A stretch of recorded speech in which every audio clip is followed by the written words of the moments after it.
How many carbs per day should I eat? It is becoming common knowledge that it's wise to limit the amount of carbohydrates we eat.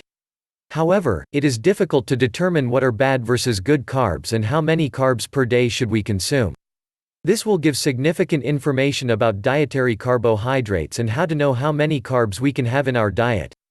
With books such as The Keto Diet, Grain Brain, The Paleolithic Diet, The Mediterranean Diet and The South Beach Diet, it is becoming apparent that a diet high in carbohydrates can be deleterious to our health. The old food pyramid that was used as a dietary suggestion consisting of very little fat, a bit more protein, and lots of carbs has been shown to have a paucity of scientific evidence and poor anecdotal evidence to convince anyone that it had much validity. In fact, many healthcare practitioners believe that it is the major reason why we have such poor health in the United States. Lifestyle pathologists such as obesity, diabetes, heart disease, dementia and others can be directly linked to high dietary carbohydrates. Newer guidelines have established standards that warn not to consume high amounts of starchy carbohydrates like cereal, bread, pasta and grains. These are the foods that can ruin health. Of all the grains, wheat is the most harmful. It contains high amounts of a protein called gluten. For many of us, gluten is an allergen that is categorized as causing food sensitivities. Gluten sensitivities or gluten allergies are very common in the American population. It is not surprising that we find a myriad of gluten-free food types on the shelves of most of our grocery stores. If one wants to utilize a safer grain, oats and rice would be the best recommendation. Rice and oats have little to no gluten. However, they are still problematic because they are starchy carbohydrates. It should be said that vegetables and fruit are also considered carbohydrates. But they can be eliminated from this discussion of limiting carbohydrates. Fruit and veggies are a completely different type of carbohydrate than grain carbohydrates.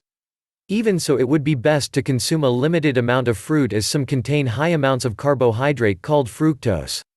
It is suggested that a person eat 3 portions of vegetables for every 1 portion of fruit consumed. How many starchy carbs should one consume a day? Many experts suggest approximately 100 to 200 grams per day. This amount is certainly reasonable, attainable and provides enough appetite satisfaction to work for most people. What sometimes is difficult is to be able to measure or count the grams of carbohydrates in various foods. However, food labels on the packaging of our foodstuffs provides the knowledge required to determine how much we should consume. There are 2 features on a food label to look for. The first is the serving size. The second is the total carbohydrates.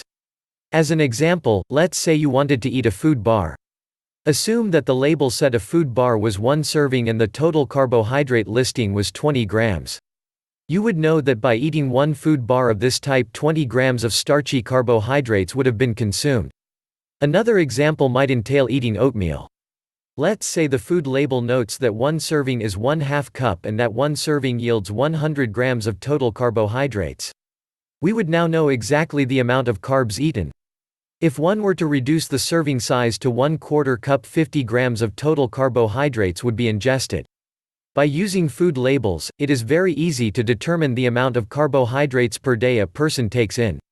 If a food label is not available, it is very easy to go onto the internet and to simply provide the browser the information of the type of carbohydrate, the serving size and asking for the amount of total carbs numerated. By using this method, it is quite simple and easy to determine the amount of carbohydrates we consume per day.